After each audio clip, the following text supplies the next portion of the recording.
This is Brad Bailey. The date is October 26th, 2018. I'm here in Harlem, New York, for the Stonewall Oral History Project with interviewee Ty Martin. Mr. Martin, nice to meet you. Hey, my pleasure. My pleasure to be here. Can you give me your name again for the record? What date were you born and where were you born? Yes, my name is Ty Martin. I was born October 24th, 1947 at 5:40 a.m. New York City. All right. And what was your childhood like growing up? It seemed very normal. I had some issues with people assuming that I was a homosexual. Strangers would walk up to me and say, he's going to be gay. I didn't know what that was, but I knew that it wasn't something that I wanted to do. And sexually, we didn't discuss sex as a family, because I could also remember being baffled by the fact that my parents had sex. How do I know that? Because I was a product of it. So I didn't have a clue about sexuality at that point in my life. Um, and the issue would come up mostly from older people, my peers, older fellas, but I just ignored it. It was not something that I chose to deal with, whatever that thing was. Um, I went. I grew up here in Harlem, so I went to PS 113 Watley Junior High School, Benjamin Franklin, Bronx Community, Baruch College, Columbia University. So I was pretty much educated here in Harlem and was very much a part of the Harlem community. So we're talking about uh, late 50s, early 60s when Harlem was rapidly changing. We always had a family car. We always visited our relatives from the South, or most of them had migrated up to New Jersey. So every Sunday we'd go somewhere and hang out with the family. Even among my family, I was always the cousin from New York, the artist. Even though I wasn't doing anything creative, that was how I was labeled. I don't remember any negativity coming from my family or anyone who was close to me. I think if you knew me, you accepted me as who I was, um, and I didn't put myself in situations where I would be noticed, or I tried not to. Tried to maintain a very low-key, invisible lifestyle. Couldn't cross my legs, didn't say any stupid stuff like, oh, I like dolls, or, tolerated being a boy. And I must say that I didn't want to be a female. I just knew I liked males, boys. I don't think it was a sexual thing. I just liked the comfort, um, the companion. I always thought that I would have a friend, you know, long before the sexuality. I always felt I was very close to my buddies. We were very close. Actually, we were closer than I was with my partners as an adult. That type of commitment and loyalty and caring. So I didn't focus on homosexuality. I can remember as a teenager when I started to venture out beyond the block in my community and met gay people. I remembered going to my first gay bar in Harlem, which was called Andre's. And I was so afraid that someone would walk in and see me that it finally occurred to me, duh, if they see me in there and they're in there, guess what? They too must be what I was so afraid to reveal, gay. Um, I can remember being embraced by the gay community. I instantly felt a part of course, at 15, 16, 17, of course, you're going to be welcomed. And it was just a whole new world for me. Um, it opened up doors. I can remember embracing it so steadily that I had to, I just overdid it. That's all I wanted to do. It became almost an instant addiction. That whole lifestyle, I thought, oh, this is what gay people do. We hang out, we party, we just have fun. And I didn't want that to stop. But it was getting out of control. It was interfering with me going to school, me being focused. All I wanted to do was get away. So I made a decision to join the Navy at 17. And my parents, they had to sign for me to go.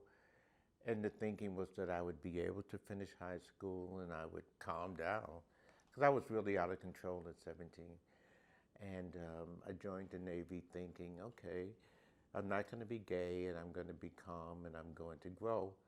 And once I got through boot camp training, I was stationed with a group of guys who were effeminate, and we became our own posse. Although we weren't out, we weren't participating in gay activities.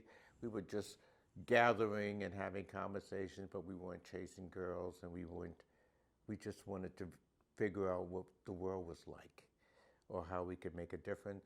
It was one of those nice groups of interracial sailors. We were all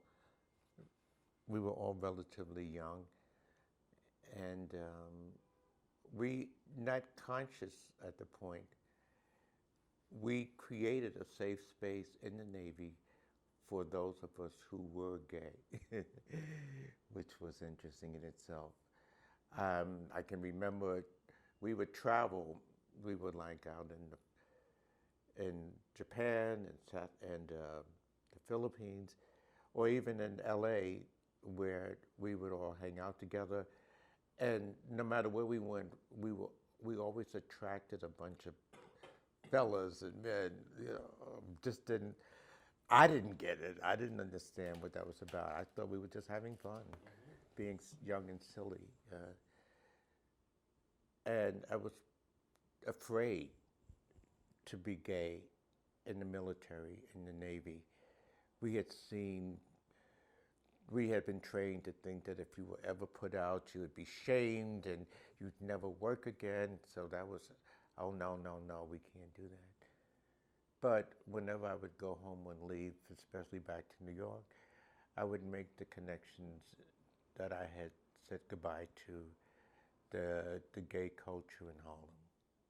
Okay, wow. And so when did you come back to New York after the Navy? Well, I went away for training, which was, I forget, maybe 6 weeks or whatever. And then I came home for 2 weeks, and then I went away for training again up in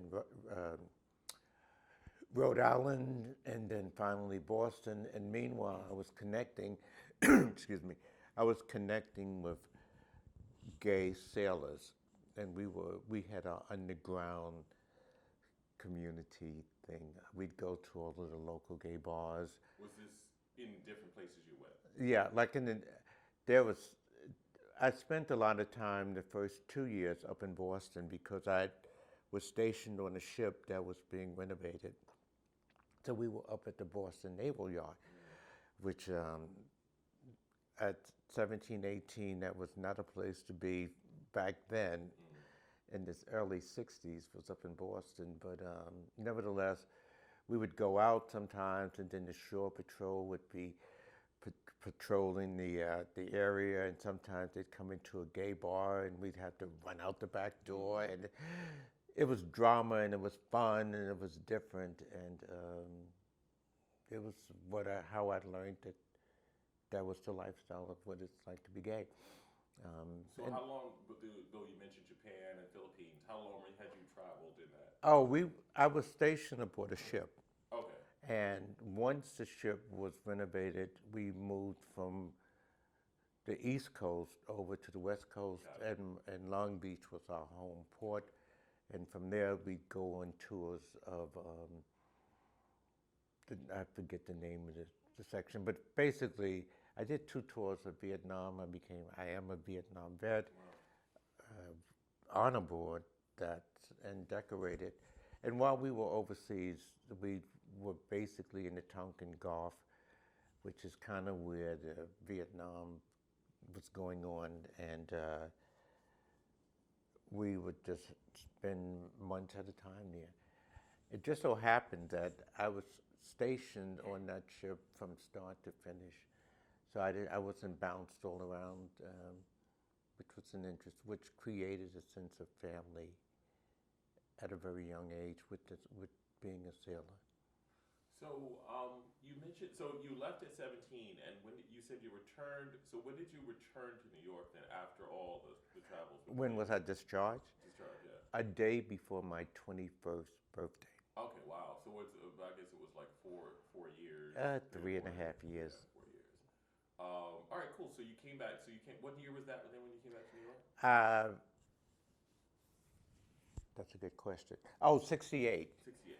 October of 68, because I went in June of 65. Okay. So, and then what did you do once you got back to New York? That's a very interesting question. What happened was, I got back to New York. My dad was living in Brooklyn, and the thinking was that I would go to work with him. He worked for this freight company called ABC Freighting, and which he was a longshoreman. So he wanted me to work in the office, and everything was going to be fine, And that month, a month after I got out, he had a stroke and died. And it just so happened that he died on a Tuesday. I had gone out to this bar, this gay bar in Brooklyn. I can't call the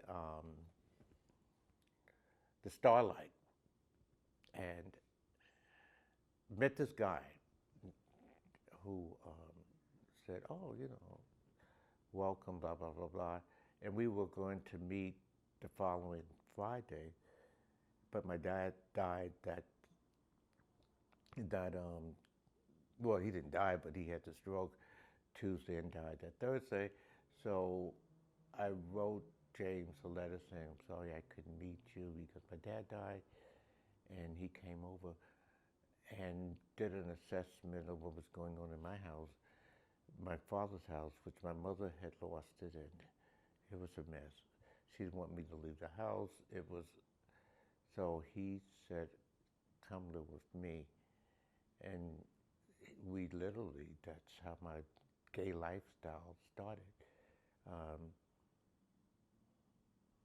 And how I'd gotten over to the Starlight was, my dad had said to me one day, I was like standing up, looking out the window in Brooklyn.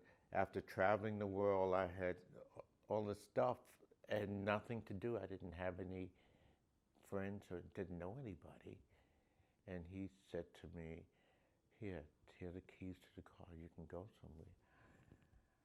And for this man he wasn't emotional, but he was very loyal, and he really loved his children, and he definitely loved me, which I wouldn't give him the correct time because my mother didn't like him, so I couldn't like him. It's just a whole mess. But at that point, when I was 20, I realized how much my mom was at fault and how much he loved me, and he died. And I was devastated as a 21-year-old man coming out of the closet and entering the gay lifestyle. And I went buck wild. I connected with people. I was able to navigate my way through the Harlem LGBT community. Had lots of mentors, met lots of people, and learned how to survive.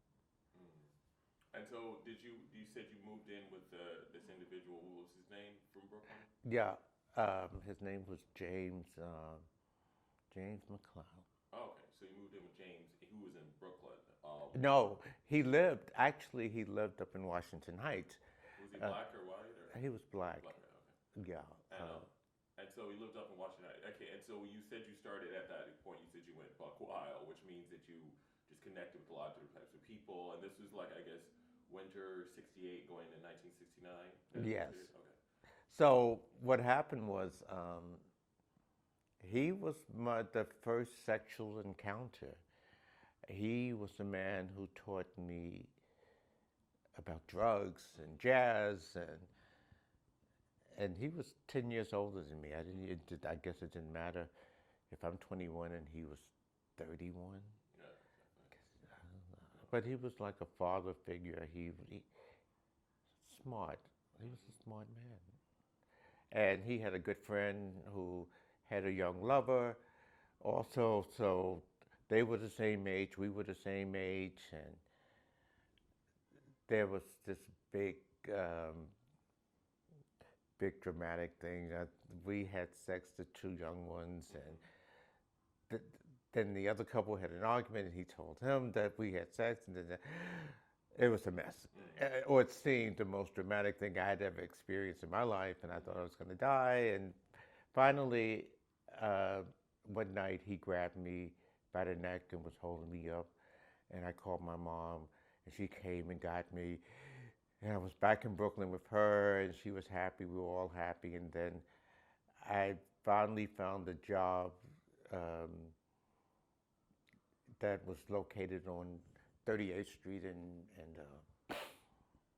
Broadway. And my boss was, I guess he was an alcoholic. No, anyhow, I can't judge him. But I worked in in IBM computing section as a computer librarian, and he was in charge of the key punch operators operating mainframe terminals. And he used to go down to this bar called Smith's Bar that was on the corner, and there was this barmaid who, Harriet, all these people are dead now, so it doesn't matter, who remembered me from the neighborhood. And so while I would be waiting for him to finish his drinks and Harriet would be talking to me, I noticed that after 5 o'clock, a group of young guys, slightly older than me, would come in and they would have cocktails. And they were very friendly and they were very nice. And they became my peers. And they were the ones who taught me how to shop and cut my nails and don't pick up two guys at one time. You know, the gay survival culture. And they became, they helped me to establish my values as who I was. It was about, I just happened to be gay. I want to emulate my parents. You had to have a car, you had to have an apartment, education, ethics, you know. We had cocktail parties, we had our crew. Got it. So that was, you said in Harlem, so was your social scene all black or all white, or what was it around that? It was mixed. Okay. The core of the group were 3 guys who grew up gay. who were 3 years older than me, and they were very notorious. So they were outgoing and popular and crazy. And black guys. Actually, they all had white lovers, which is, yeah, which is interesting. So, but we were all one big family. And then other guys came into the group, but for the most part, there was it was Sherman, Allen, and Calvin. Yeah, the three of them that had grew up together. They had met each other like in grammar school. And so, sorry. And so, with with regard to, yeah. And so, what was so? Did you? So, what was Stonewall? Did you go downtown to Stonewall to the bars at all? I don't remember going to into Stonewalls. We had what was called the Bonsoir, which was somewhere in that general area. Spell that. Bonsoir. Like Yeah, the some gay French bar. version, yeah. Yeah, whatever it was called. For me, back in the mid '60s, the LGBT lifestyle in Harlem was predominantly what I did. We did go down to the village because it was pretty much. We went wherever the partying was, um, as a group, primarily. I don't remember. No, actually, when I lived in Brooklyn, I got caught up in that Brooklyn gay circuit. But my home base was always Harlem. 125th Street was the hub. Back then in Harlem, back in the '60s, there were more bars and liquor stores on every other block. It was, and a lot of gay people. Andre's, which is up the block from here, 138th, no, the Big Apple, 138th and 7th Avenue. Every night after 10 o'clock, you could go to that bar, and it was nothing but black gay men who were not notorious. You would never know that they were gay. And back then, you could get drinks for 4 for $1, whatever that was. And it was something that we did. Yes, we did go down to the village. Yes, we did. What we did back then was there were house parties. And I can remember going to some house parties in Harlem that if we made too much noise, any neighbor could call the cops and they could come up and turn it out. I had friends who were afraid that if anybody knew that they were gay, that they could lose their jobs. You could easily be harassed back then. That's why many of us, we didn't act gay. We didn't. We had our own gay community, but it was behind closed doors. Got it. And so, so there wasn't. So with regard to interaction with the crowd, the village crowd, you said, was there like any social tension between the interaction between the groups, or? You know, it wasn't. It wasn't a very. How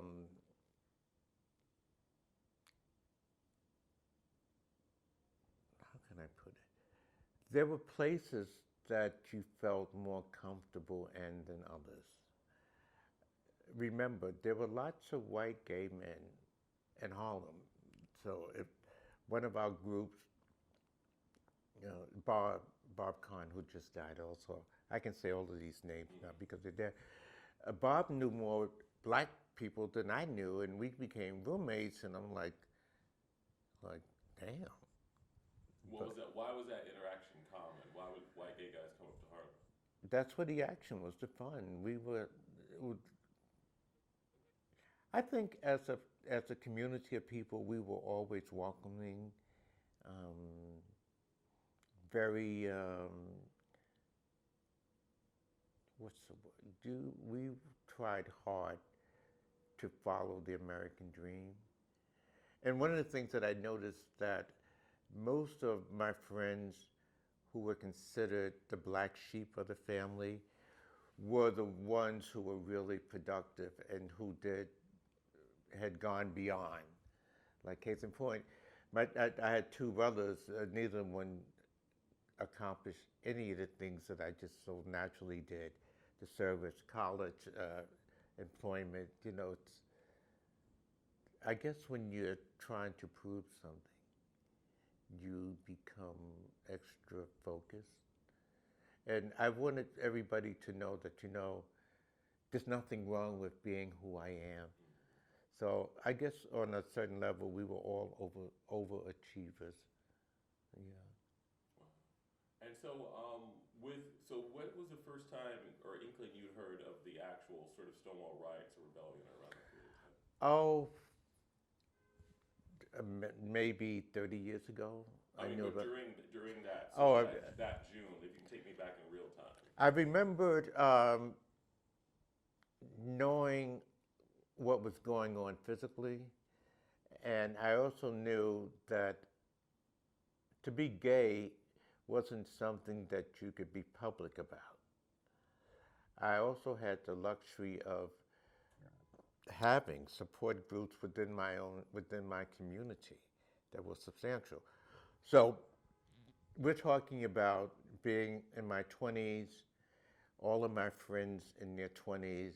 This is before AIDS. This is before addiction started to ravage the communities.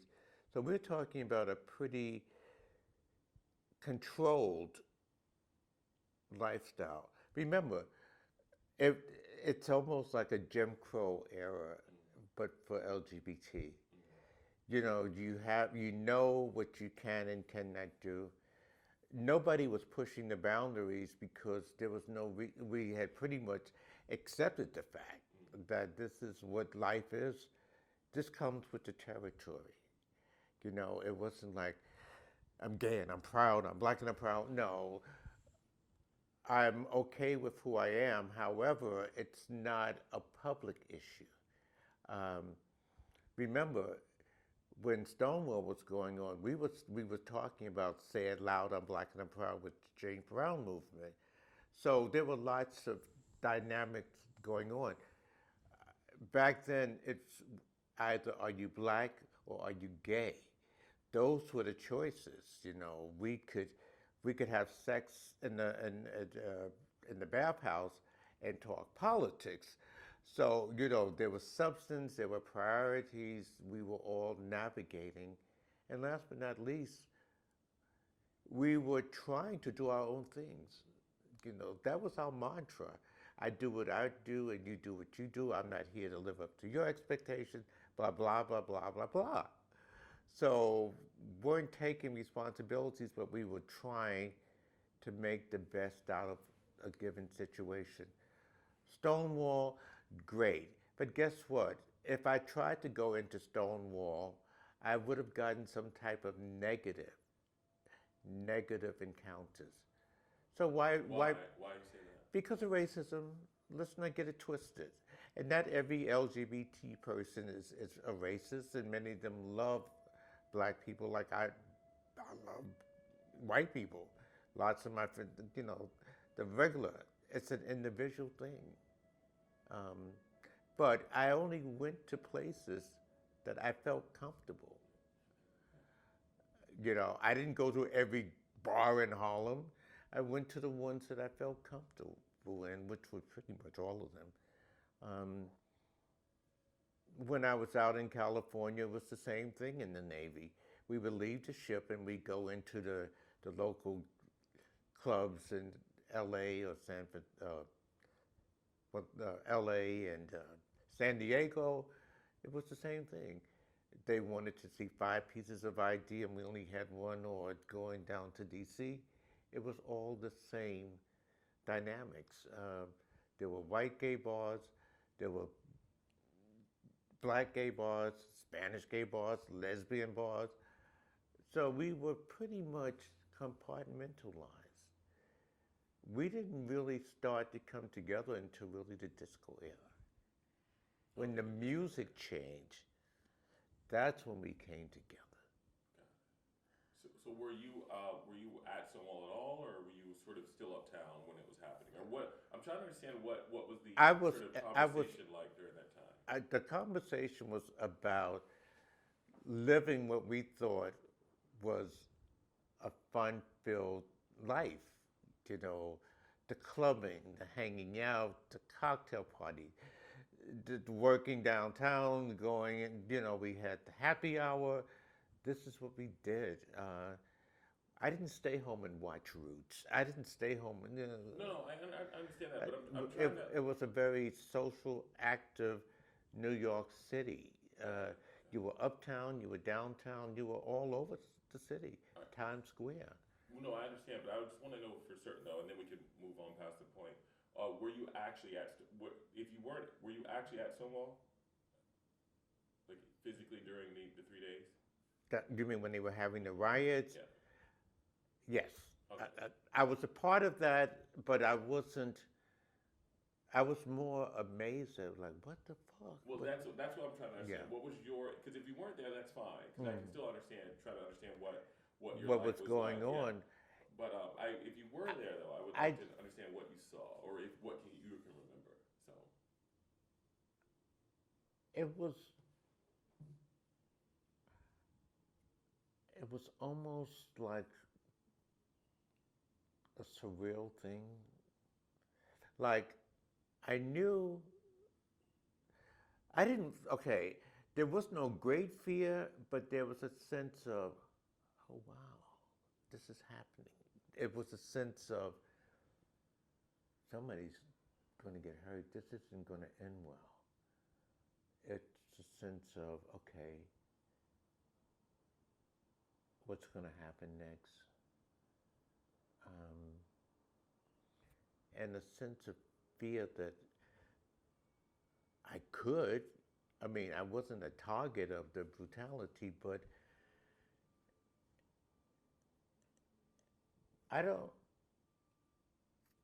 I was there with my friends, and yet and still we were kind of sort of in the collateral areas of it. that's fine. Talk to me about that. Tell me about that.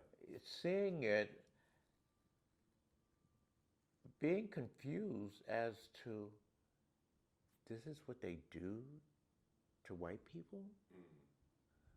Oh, I don't remember seeing that before. I don't remember seeing that type of discrimination. Did you not think white people were discriminated against being gay? I just knew. No, I didn't see gay as a color. I saw it as a taboo that you could be arrested for being gay, which I didn't know better than. Of course, you can't be arrested for being gay. You could be arrested for doing gay acts. But remember, as a man in his 20s who had spent his prime years in the Navy, I didn't have a lot of references to the socialization. In reality, I didn't, to kind of reinforce that idea, I didn't even understand what was happening with Jim Crow. My parents didn't talk about it. Nobody talked about it. I wasn't directly involved, but I knew on certain levels what could and could be said and done. So, in a sense, you felt like you were in a bubble of sorts, during that period of time, which is, I guess, it's good, in some regard.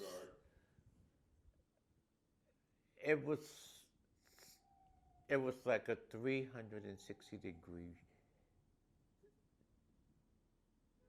experience. Like, it wasn't just one thing to focus on. It was like, it was just happening.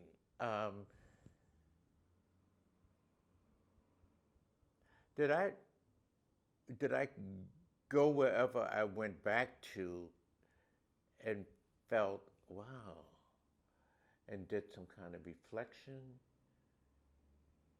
We probably did, but it was one of those, like, I was caught up in this drug,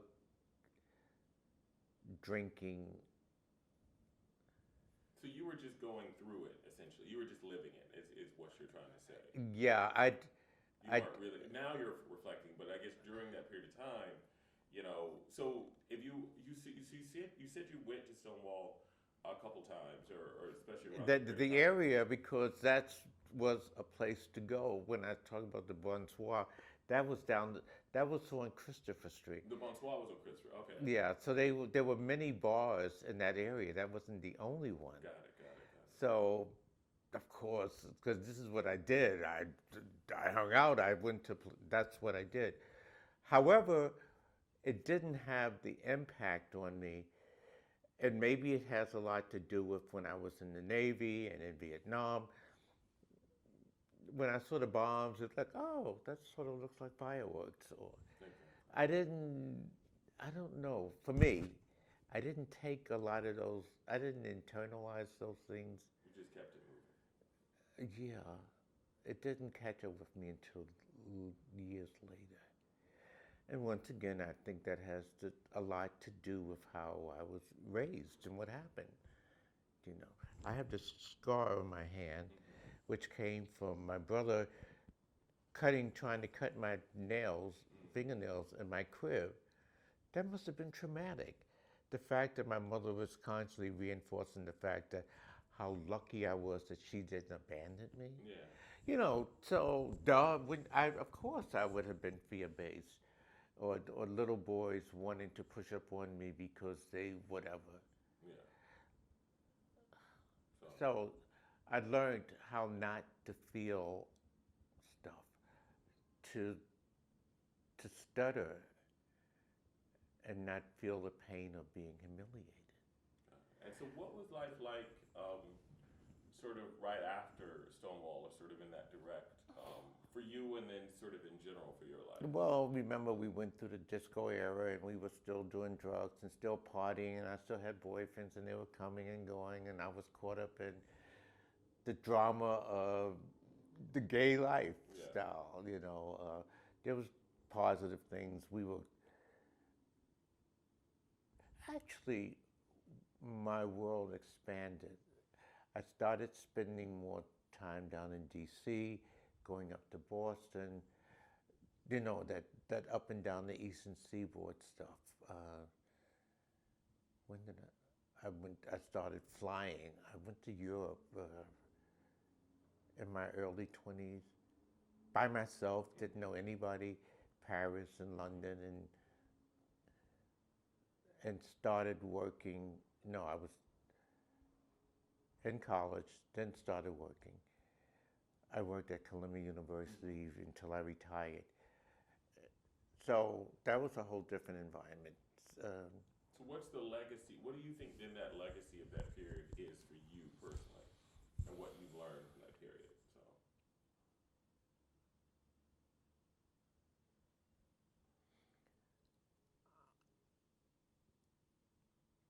the chaos, somehow it passed. I learned that to be hopeless and not realize it doesn't cure hopelessness, but there were buffers in life. I learned that no matter what, I don't know. This is long before I even started to embrace the idea of, let me just stay in the moment and keep it simple. I learned, I was learning, what was I learning? That life was moving so fast. It was just so much. And was I fear-based? I was never concerned about my own personal safety, which is weird, like you would have thought that. But that was never an issue. I was always a part of and seeking. I was seeking information. Yeah. I really believed that if I got the wisdom, that it would propel me forward. I didn't know about.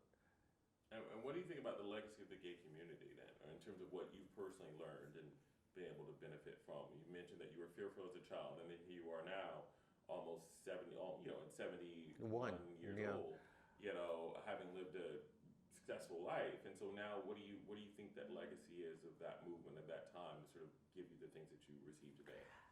Let me tell you something. If I had an inkling that my life would be what it is today, oh fuck, I would not have. I didn't spend a lot of time worrying about, oh, what's going to happen as a old homosexual, who's going to love me, who's going to be there for me, how am I going to navigate, what am I going to do if I'm not young or pretty? Oh, please, that is so not important. uh, I never thought in my wildest fantasies that it was okay to be myself. Like to say, I don't have to be anybody else. I mean, for real. Years ago, I forgot what day, I had this aha moment where I'm saying, there's nobody on the planet that I want to be like. What? That was amazing for me to realize that it's okay. I am fine. And it's all up here. When I think about the challenges, when I stopped working my first job because I wanted to go to school and get an education with no plans. I remembered going to Europe because I wanted to go to Europe in my 20s as opposed to my 40s. It was the same decision at 17. I needed to get out of Harlem. I needed to go somewhere else. So I've made choices throughout the years in spite of what's going on in my environment. It's as if things happen, you just find yourself in a situation. What I thought would happen 30, 40 years ago didn't happen. The boyfriends who died, the people, the guys that got away, the careers. I was going to do something else. And yet and still, I was able to witness a lot of stuff and learn how not to go there. I mean, we were running over to Fire Island and all that shit, all over the place. I went wherever the parties were. So I met lots of people, and maybe it was a bubble. I didn't know about mean-spirited, vicious people until years later, like, oh shit, I didn't know that. I mean, I wasn't. So since you've been very lucky. I used to say I was lucky. People would correct my ass and say, no, bless, whatever. You can't be lucky at life. You can be lucky at cards. I don't know how I was able to get. It's as a child, as a young gay man at 15, I wanted to live in Harlem in a co-op, a 2-bedroom, overlooking the river. When I got out of the Navy, I had accumulated something like a lot of money. I'd put away $100 a month for that duration.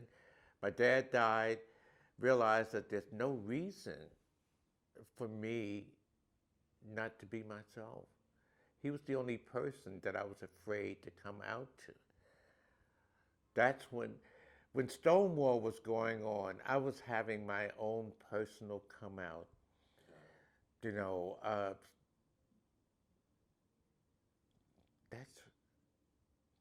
Thank you. That's why I wasn't like yaya gaga over Stonewall. And firstly, the public, they're making a big deal out of Stonewall. Well, guess what? Before Stonewall, what do you think was going on the other side of the country? When you think about LA, San Francisco, but fine. I get this New York spin, and please give me a break.